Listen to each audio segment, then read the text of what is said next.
ഒടുവിൽ ഒരു സന്തോഷ വാർത്ത നമുക്ക് കിട്ടിയിരിക്കുകയാണ്. ഇന്ത്യക്ക് ജപ്പാൻ്റെ സമ്മാനമായിട്ട് 2 ബുള്ളറ്റ് ട്രെയിനുകൾ അവർ തരികയാണ്. അതും അധികം പൈസ ഒന്നും വാങ്ങാതെയാണ് തന്നിരിക്കുന്നത്.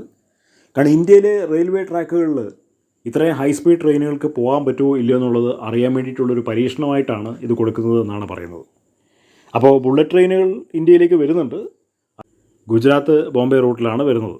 അപ്പോൾ അത് ഹൈ സ്പീഡ് പോകാൻ പറ്റുന്ന ട്രെയിനുകളാണ്. മണിക്കൂർ 1000 കിലോമീറ്റർ വരെ സ്പീഡിൽ പോകാൻ അതിന് പറ്റും.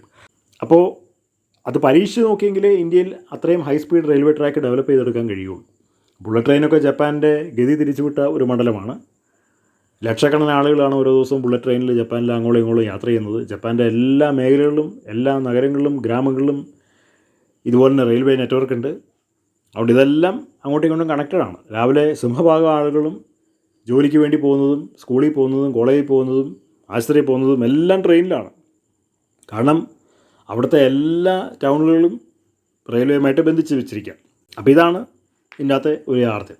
അപ്പോൾ നമ്മുടെ നാട്ടിൽ ബുള്ളറ്റ് ട്രെയിനുകൾ വിജയശ്രീലാളിതമായിട്ട് ഓടണമെന്നുണ്ടെങ്കിൽ അതാദ്യമേ പരീക്ഷണ ഘട്ടത്തിലേക്ക് കൊണ്ടുവരേണ്ടത് ആവശ്യമാണ്. അതായത് ജപ്പാൻകാർ ഇന്ത്യക്ക് വേണ്ടി ചെയ്തിരിക്കുന്ന ആ ഒരു ഉപഹാരം മറക്കാൻ പറ്റുന്നൊരു ഉപഹാരമല്ല.